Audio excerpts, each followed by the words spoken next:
faltavam 18 minutos para o jogo terminar. Mas a torcida comemorou este gol com a certeza de que a volta à primeira divisão em 96 já estava garantida. Uma temporada que ficou na história curitibana. Pelas vitórias alcançadas, pelas dificuldades encontradas no caminho. Um ano que marcou a vida de muitos torcedores do Coxa. Nós vamos falar do acesso e do ano do Curitiba de 1995.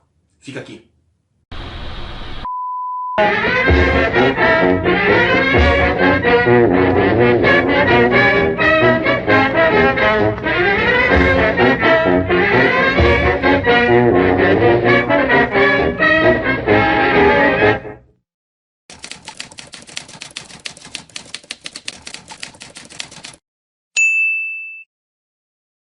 Salve, salve, torcida coxa branca! E os inscritos dos Helênicos aqui no YouTube. Estamos de volta e hoje para conversar sobre uma temporada de grandes vitórias, grandes goleadas, algumas derrotas também, partidas dramáticas e até mesmo um sinal divino. Tudo isso contabilizou para que o objetivo fosse alcançado no final daquele ano. Agradecer essa torcida maravilhosa, pedir desculpas a ela pelos 6 anos de sofrimento. Raça o time tem. E tem uma coisa que sobra bastante, camisa. No vídeo da canetada da CBF contra o Coxa em 1989, eu falei que o calvário do Curitiba só acabava no ano de 1995. O calvário do Curitiba só termina mesmo em 1995, quando o Alviverde finalmente conseguiu o seu retorno à elite do futebol brasileiro. Agora, de fato e de direito. Algumas pessoas deixaram no comentário desse vídeo que antes disso o Curitiba já tinha conseguido retornar para a primeira divisão. Os inscritos do canal lembraram do ano de 1992. Nesse ano de 92, a CBF resolveu regionalizar a primeira fase da Série B e aumentou o número de acesso para 12 clubes para a primeira divisão naquela oportunidade. O Coxa não começou bem aquele campeonato, mas no final se recuperou e na última rodada daquela primeira fase o Curitiba venceu o Joinville lá em Santa Catarina por 2-0. Conquistando assim uma das 12 vagas para a Série A em 1993, ok? Nós reconhecemos esse fato. Quem acessar o site dos Helênicos, entrar na seção de fichas, vai ver que as partidas do Brasileiro de 93 constam como Brasileiro Série A Primeira Divisão, ok? Porém, a CBF deixou o Curitiba naquela oportunidade num grupo onde não havia confronto com os outros chamados grandes do futebol brasileiro. Além disso, a campanha do Coxa também foi muito ruim. Para nós torcedores, ficou parecendo uma competição sem cara de Série A. Por isso que eu disse que o calvário do Curitiba só terminaria no ano de 1995. É sobre isso que a gente vai conversar a partir de agora.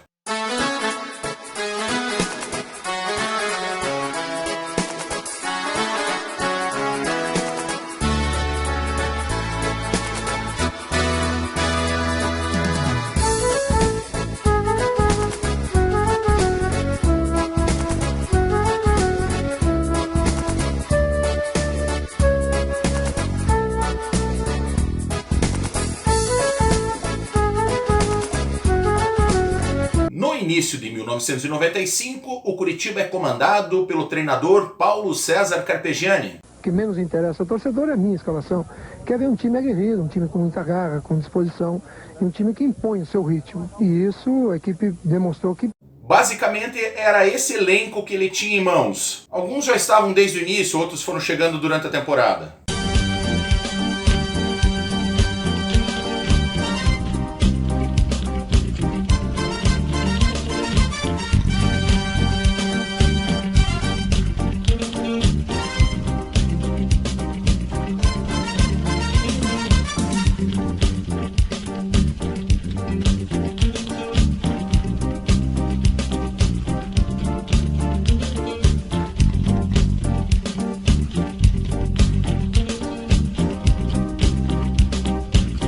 No início de 1995, o Curitiba disputa o Campeonato Paranaense. E o goleiro uruguaio Jorge Seré, campeão mundial pelo Nacional de Montevidéu no ano de 1988, ídolo da torcida uruguaia, é um dos contratados para esse início da temporada.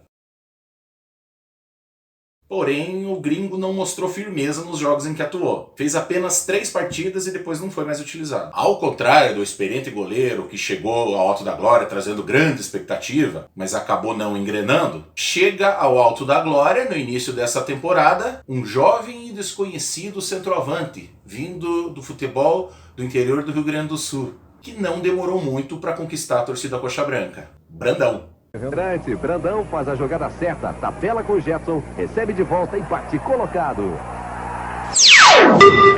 No segundo tempo, Marcos Teixeira manda na trave, acompanhe só, e no rebote, Ademir Alcântara toca para o gol de Brandão, 2-0 Coritiba. E tem mais, Ademir faz boa jogada pela direita e toca para Brandão fazer o terceiro do Coritiba. Em campo, cruza para Brandão aumentar para 3-0.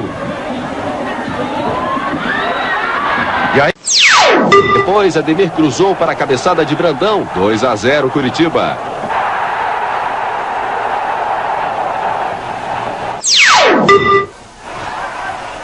Alessandro, boa bola para o Brandão, driblou o goleiro, gol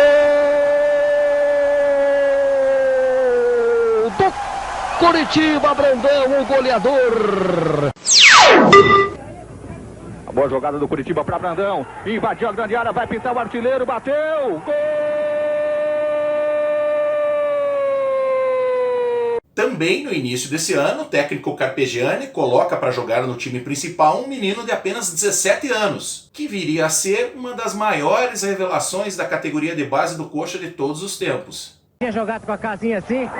Não, nunca joguei, ainda mais porque é o primeiro campeonato. Mas o Coritiba tem uma baixa também para o início dessa temporada. Pachequinho, talvez o principal nome daquele elenco, sofre ruptura dos ligamentos cruzados no joelho e fica por 8 meses inativo. Mas, com os gols do artilheiro Brandão, o talento do Alex, a liderança do maestro Ademir Alcântara, o Coritiba empolga a galera no Campeonato Paranaense. Quem sofre muito com esse aguerrido time do Coritiba, para variar, foram eles. O Marcos Teixeira cruza na direita. Brandão toca no canto, esperto. Coritiba, 1-0, gol de Brandão. E 2 minutos depois, a zaga do Atlético se confunde. Ademir pega a sobra e cruza para quem? Para ele, Brandão, livre. Coritiba, 2-0. Ainda primeiro tempo, acompanhe, tem mais Coritiba. Alex rouba a bola e toca para Jetson chutar. Rasteiro, no canto, acompanhe, é agora. Coritiba 3, Atlético Paranaense 0. Falta para o Coritiba, zaga do Atlético bate cabeça, Ademir Alcântara fica com a sobra e Marquinhos dá para o artilheiro Brandão. Ele faz mais um no jogo, o terceiro dele. Coritiba 4-1. O golpe de misericórdia vem num erro do próprio Atlético. China faz gol contra. Ô China. Final em Coritiba, 5 para o Coritiba, 1 para o Atlético Paranaense. E eles falam que foi bom tomar aquele 5-1? Será que eles querem tomar mais uma então?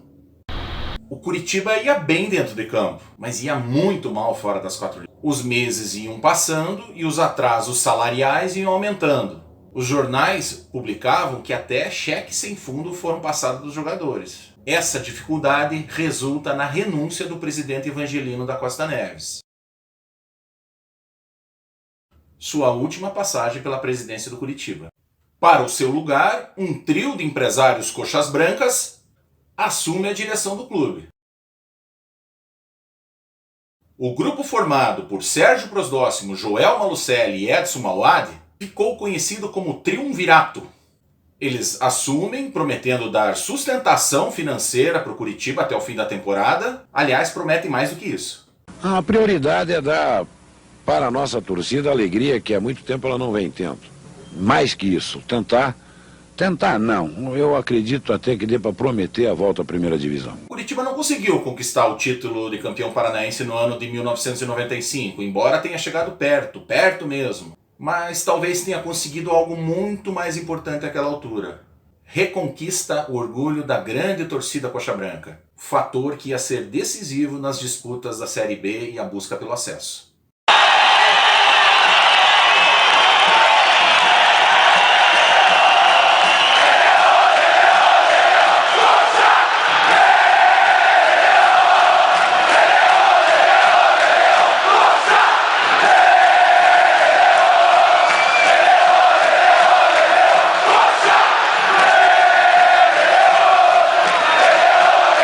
Curitiba sofre mais uma baixa para a disputa da Série B. O artilheiro Brandão sofre uma ruptura muscular e precisa ficar de fora de todo o campeonato. Para o seu lugar é contratado o centroavante Vital. Vital, paulista, jogou no México e trouxe de lá um penteado prático e rápido de fazer. O rabinho de cavalo fica pronto em 3 minutos. Vital não se intimida com a fama que chegou de repente. Não digo que é a guerra dos cabelos, mas é a guerra do Vital. A Série B de 1995 teve a participação de 24 clubes. Apenas 2 sobem para a Série A no ano seguinte. Desde outubro de 1989, quando por um ato administrativo da CBF foi rebaixado para a segunda divisão, que há 6 anos tenta, mas não consegue voltar à elite do futebol nacional. Um sofrimento sem dimensões para uma torcida. Nessa época ainda não se utilizava o sistema de pontos corridos. O campeonato ia sendo disputado por fases, né? Na primeira fase, o Curitiba está no grupo D. São 6 clubes e 4 passam para a fase seguinte. Na estreia, o Curitiba derrota um velho freguês. Ademir no fundo, olha o Curitiba, chegou no meio, virou, Cláudio Miro. É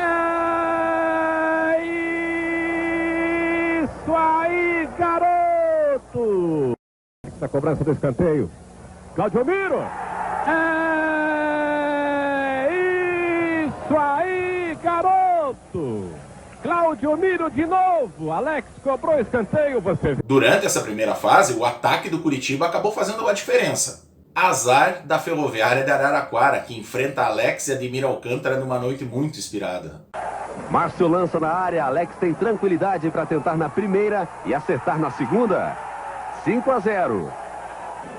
Disseu para Ademir Alcântara, que gira fácil à frente do zagueiro e faz o 6º gol. Agora Marcelo Souza parte pro ataque, recebe de volta de Disseu e manda pro gol. 7-0. Mais uma jogada de Disseu na área. Agora ele cruza na medida para Daniel fechar a goleada em Curitiba 8. Destaque também para boa vitória contra a Ponte Preta no Couto Pereira, com um belo gol do centroavante Vital. Mas aos 49 minutos, já nos descontos, Vital não perdoa. Depois da cobrança de escanteio, ele marca um golaço de bicicleta. De novo, a cabeçada de Gralac e o bonito gol de Vital.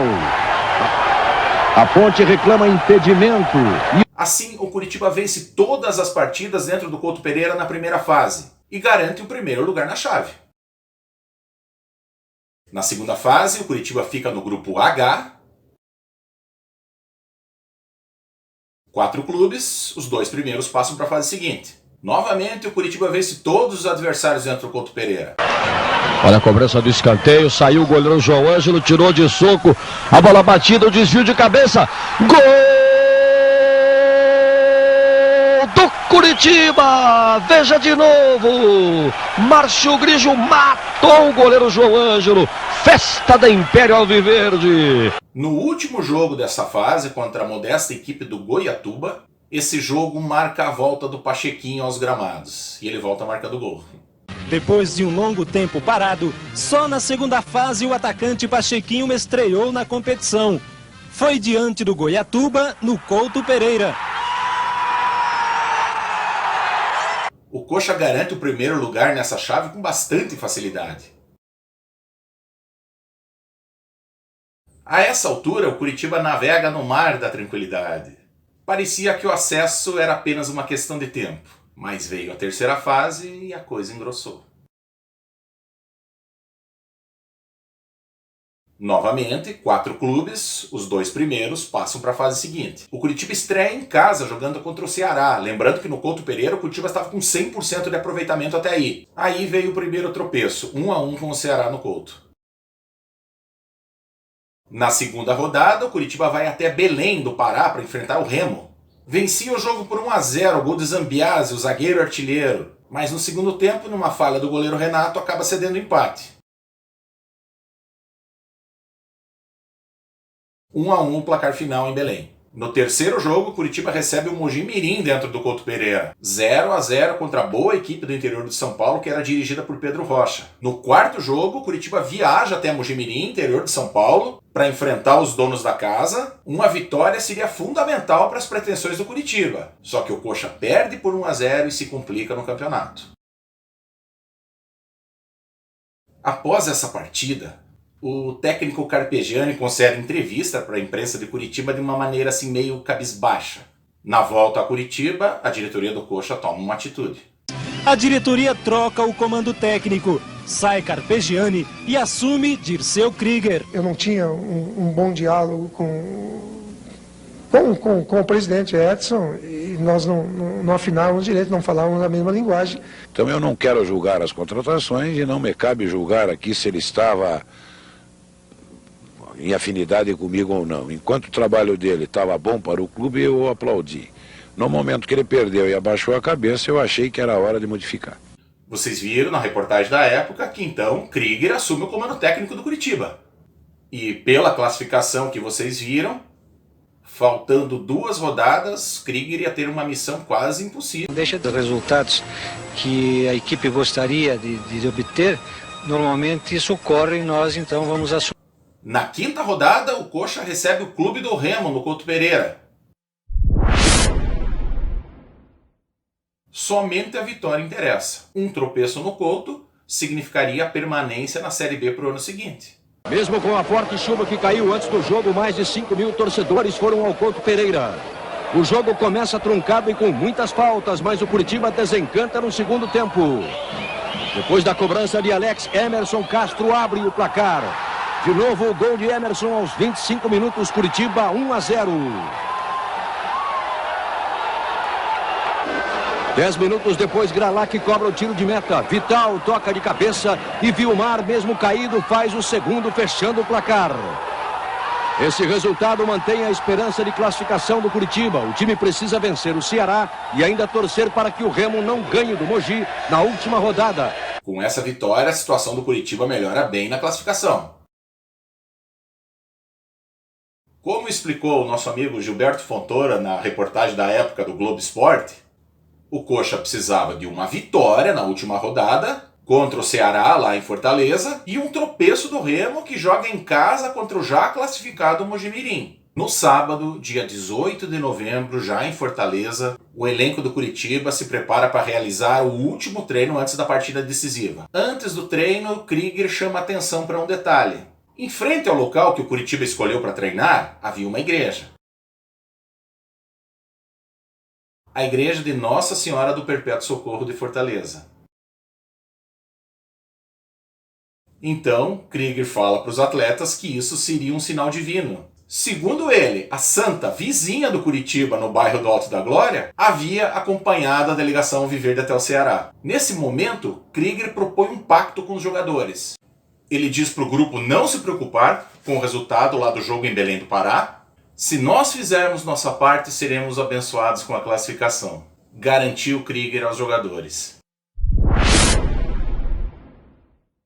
Então vamos para a nossa parte. O Vasco, daí a marca de 20 minutos, 0-0, segundo tempo, bola para a área. Olha o toque pro gol! Gol do Coritiba! Zambiase de cabeça na cobrança de escanteio de Alex. E fazer um 2. Olha o Marquinhos, arrumou, bateu pro gol! Gol!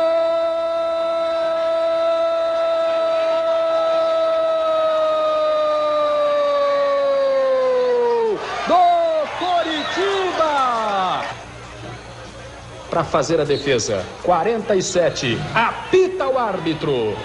Antônio Pereira da Silva determina a final de jogo em Fortaleza, no Ceará. Grande vitória do Curitiba com gols de Zambiase e Marquinhos Ferreira.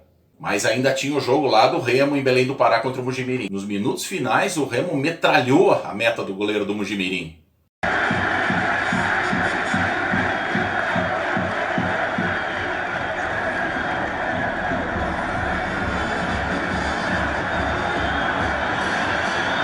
O jogo lá em Belém atrasou um pouco. Então, quando o nosso jogo terminou em Fortaleza, estava 0-0 lá em Belém. Mas ainda havia uns 10 minutos para ser jogado por lá. Então, nessa hora, o time do Curitiba se reúne no Círculo Central.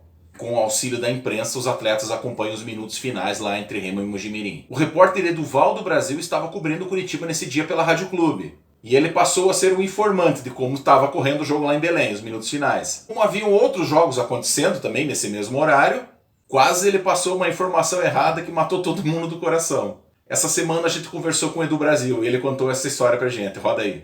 Alô, grande nação Coxa Branca. Aquele abraço. E hoje eu queria destacar aqui um grande trabalho. Isto aconteceu em 1995, mas terminando o jogo, lá do Curitiba contra o Ceará, havia necessidade de se saber como estava em andamento o jogo em Belém do Pará, do Remo contra o Mojimirim. E aí eu falei para o Dirceu Krieger, o jogo lá está em andamento, está 0-0. Daí o Krieger, o Zé de Oliveira, o próprio Edson Mauad, o goleiro Renato, o próprio Zambiase, eles queriam saber de qualquer forma como é que se desenrolava a partida. Digo, olha, se vocês quiserem escutar, é aqui no fone. Mas aquele som muito ruim mesmo. Por quê? Porque vinha de Belém do Pará para Curitiba e lá nós ouvindo em Fortaleza. Mas nesse inteirinho, o Edmar Anuzek, nosso companheiro de rádio, acabou entrando, gritando um gol que eu imaginei que tinha sido um gol lá na cidade de Belém do Pará. E eu olhei com aquela cara de tristeza para o Krieger e o Krieger me disse, gol de quem? Do Remo? Digo, olha, Krieger, não sei, mas parece-me que é pelo barulho da torcida. Aí o Krieger também já ficou chateado, ele e o Zé de Oliveira e o Edson Mauad. Mas enfim, depois eu pus o fone no ouvido e digo, não é, Krieger. Foi gol do Atlético lá em Curitiba, continua 0-0, está terminando o jogo acabou e o 0-0 deu o resultado de classificação para o Curitiba. Eu acho que o rádio naquele momento foi não só importante para os funcionários, vamos dizer assim, do Curitiba, como também para você e para a grande nação Coxa Branca naquele resultado positivo. Como disse o Edu Brasil, o jogo lá em Belém termina 0-0, portanto o Krieger estava certo. Fizemos nossa parte e saímos com a classificação lá de Fortaleza. Após o jogo, no vestiário da Vitória, Zambiase, um dos heróis da partida, concede entrevista para a imprensa de Curitiba. E o empenho, a determinação foi de toda a equipe. Acho que toda a equipe está de parabéns porque a gente conseguiu superar. A gente tinha em mente que era o jogo do ano. A nossa campanha podia terminar aí. E toda a torcida da Coxa Branca ia ter que parar de sonhar com o título. Nesse dia só se falava em vencer o jogo. A única coisa que se falava era vencer o jogo. Independente de dar certo o resultado de Belém, a única coisa que se falou foi vencer o jogo, fazer a nossa parte. E eu acho que a gente foi recompensado no fim. Eu acho que me identifico a torcida, porque nada do que eu consegui na minha vida foi com facilidade. Tudo eu tive que gramear muito, sofrer muito. A gente não vem de família até certo ponto humilde. E eu gosto de ser Coxa Branca, eu já falei com o Mauad, eu prefiro 10 vezes ser Coxa Branca do que ser atleticano paranista. Não quero mudar de camisa no Paraná ano que vem. E já falei, vou demonstrar que o Curitiba ano que vem vai estar na Série A do Brasileiro.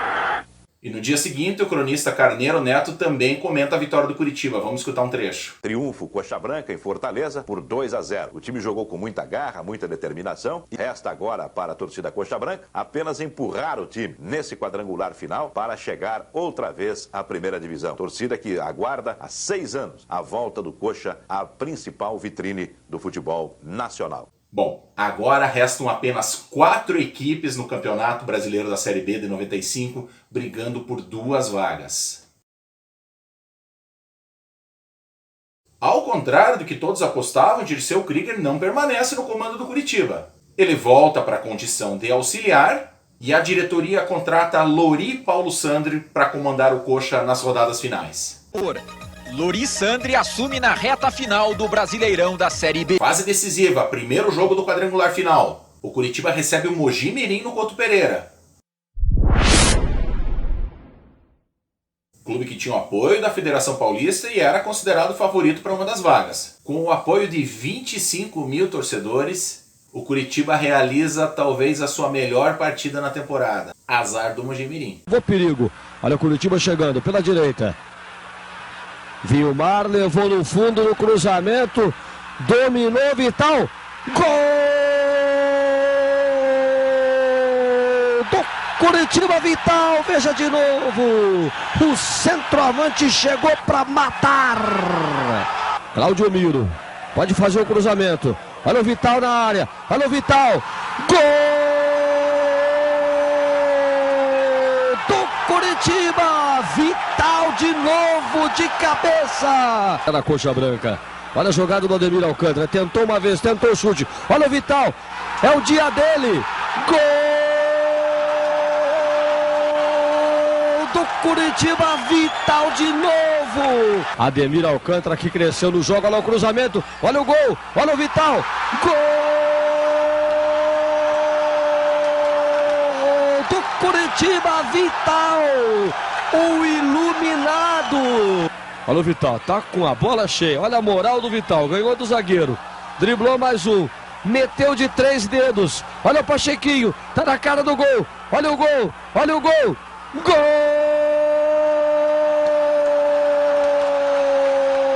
do Curitiba, Pachequinho numa jogada espetacular de Vital. Pachequinho entrou bem no jogo. Com esse resultado, vitória por goleada, o Curitiba larga na frente na classificação. Segundo jogo, Clássico Atletiba. O Atlético, mandante do jogo, indica o estádio do Pinheirão como local da partida. Ele sai na frente no placar, 1-0, gol de Paulo Rink. Aos 24 minutos, João Antônio lançou. Paulo Rink dominou, envolveu Gralac e bateu forte de esquerda. No segundo tempo, o Coxa vai em busca do empate. Um belo gol do garoto Vilmar, 1-1. Mais um lateral favorecendo a equipe do Curitiba.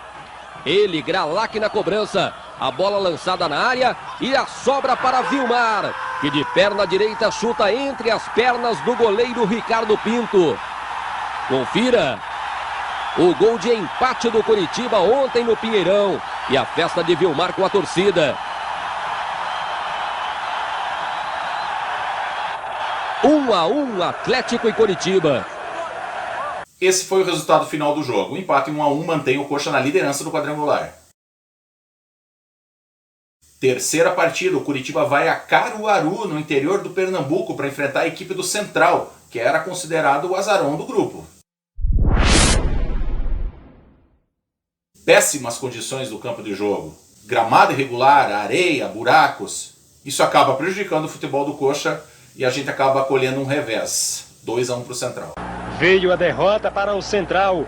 Nem tudo estava perdido.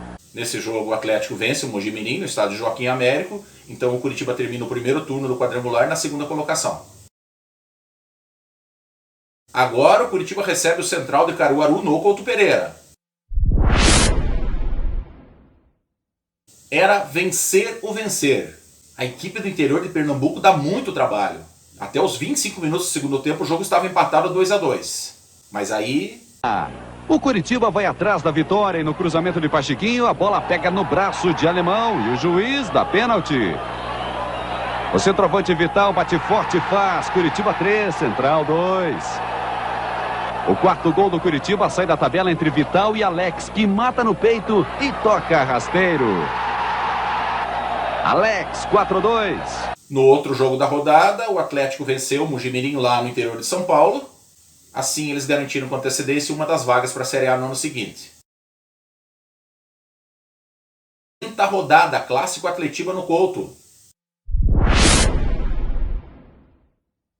Uma vitória do Coxa sobre o rival garante ao Curitiba a Série A no ano seguinte. Por outro lado, um tropeço daria o título da Série B ao Atlético dentro do Couto Pereira e poderia significar uma eliminação do Curitiba no campeonato. Havia muita expectativa para essa partida, como informava a reportagem do Globo Esporte no dia do jogo. Certamente o tempo vai esquentar hoje à noite com a presença de pelo menos 30 mil torcedores. Se a chuva parar, esse público poderá chegar a 40 ou até 50 mil torcedores, que é a expectativa otimista dos diretores do Atlético e do Curitiba. É o grande Atletiba do ano. O Curitiba precisa da vitória para garantir a outra vaga e o Atlético pode até perder.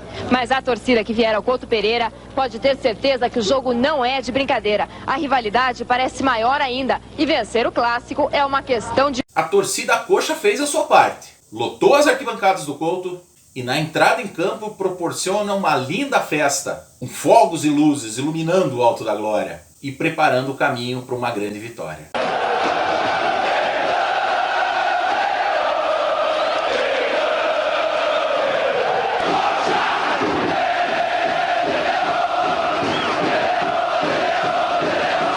No início do jogo, o goleiro Renato realiza um lance ousado. Ele deixa a área, sai de peixinho e intercepta um ataque do Atlético.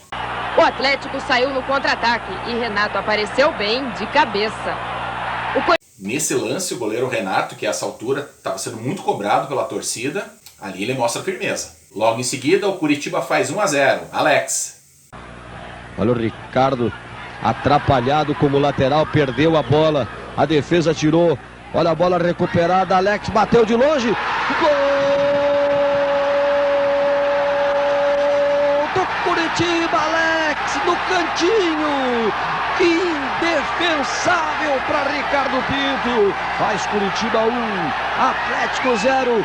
Para alegria da galera coxa branca, o garotinho Alex, craque de bola. No segundo tempo, o Curitiba volta arrasador. Após cobrança de falta do Gralac, o jovem zagueiro Auri aproveita a rebote do fanfarrão Ricardo Pinto e faz o segundo, 2-0 pro Coxa. Quem não perdeu foram os zagueiros do Coritiba. Gralac bateu a falta e Auri marcou o segundo aos 10 minutos. Na cobrança de falta, Ricardo Pinto deu rebote e Auri não perdoou. Aos 28, o Pachequinho recebe o lançamento de Alex, faz o terceiro, 3-0 Coxa. Aos 27 minutos, Pachequinho recebeu de Alex no meio-campo, foi à linha de fundo e chutou cruzado. Curitiba 3-0. Pachequinho, o melhor em campo, garantiu a vitória com um belo gol. A partir daí foi só tocar a bola e esperar o apito final. Ricardo Pinto ainda evitou o quarto gol, mas não pôde segurar o coro de olé entoado pela torcida coxa. Final de jogo e a consagração de um time que honrou sua camisa e premiou sua torcida com uma exibição maiúscula, digna de um grande.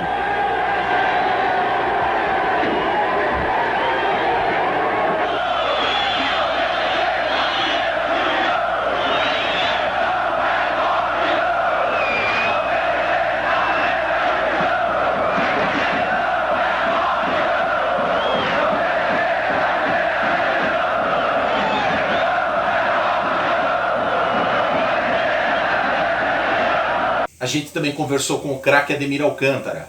Ele foi peça fundamental nessa caminhada. E ele gravou um recado para a galera alviverde. Roda aí. Alô, torcedor do Curitiba, aqui quem fala é Ademir Alcântara.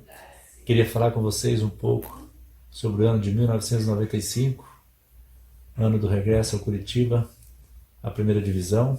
Uma temporada muito difícil, o clube em dificuldade financeira, mas assim mesmo conseguiu um grupo de atletas briosos, que honravam e vestiam a camisa do Curitiba com muita personalidade e com a ajuda de vocês, torcedores, conseguimos voltar à primeira divisão. Hoje, eu e minha família somos torcedores do Curitiba, com muito orgulho, faço parte da nação Coxa Branca. Um abraço a todos. Esse resultado, além do Curitiba garantir a classificação para a Série A, o Coxa assume também a liderança do quadrangular final. Então, vamos para a última rodada.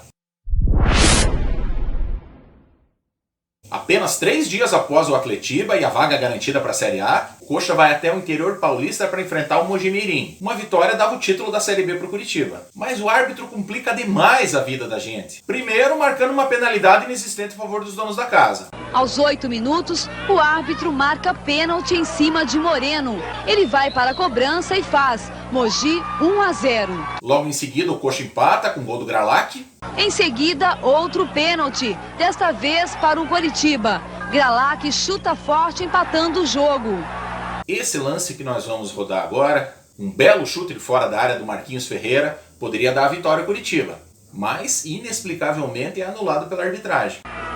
No finalzinho do primeiro tempo, o juiz Marques Dias Fonseca anulou este gol, alegando toque de mão do jogador do Coritiba. A arbitragem no primeiro tempo anulou um gol alegando mão do meu jogador. Se vocês vão ver no tape, vocês vão ver que o Alex não meteu a mão em lugar nenhum. E o 1-1 foi mesmo o placar final na despedida do Curitiba na Série B. O que mais importava a essa altura era, sem dúvida, a conquista do acesso para a Série A no ano seguinte. Norte a sul está brilhando coxa branca, o Curitiba é campeão de novo.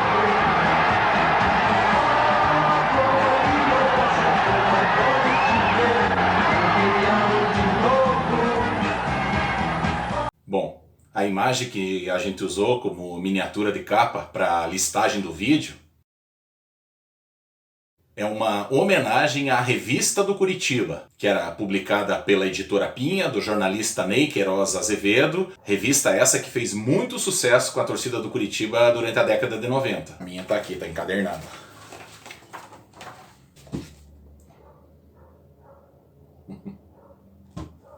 Eu queria deixar também aqui um agradecimento a todos que têm doado material histórico do Curitiba para o Grupo Helênicos ao longo desses anos. Fica aqui um agradecimento especial à família Karsten, que há alguns anos doou um vasto material em vídeo sobre o Curitiba no ano de 1995. Sem essa ajuda não seria possível fazer esse trabalho que a gente fez hoje. Bom, essa é a história do acesso do Curitiba no ano de 1995, depois de alguns anos de percalços e dificuldades. E você, torcedor, que viveu essa época junto com o Curitiba, quais são as suas lembranças? Você pode deixar aqui embaixo na barra de comentários. Espero que vocês tenham gostado do material de hoje. Quem gostou, por favor, deixa o like aqui no vídeo. Quem ainda não é inscrito no canal, por favor, inscreva-se. E quem quiser continuar dando sugestões de pauta para os próximos programas, pode deixar aqui nos comentários também. É isso aí então, pessoal. Um forte abraço a todos e até a próxima.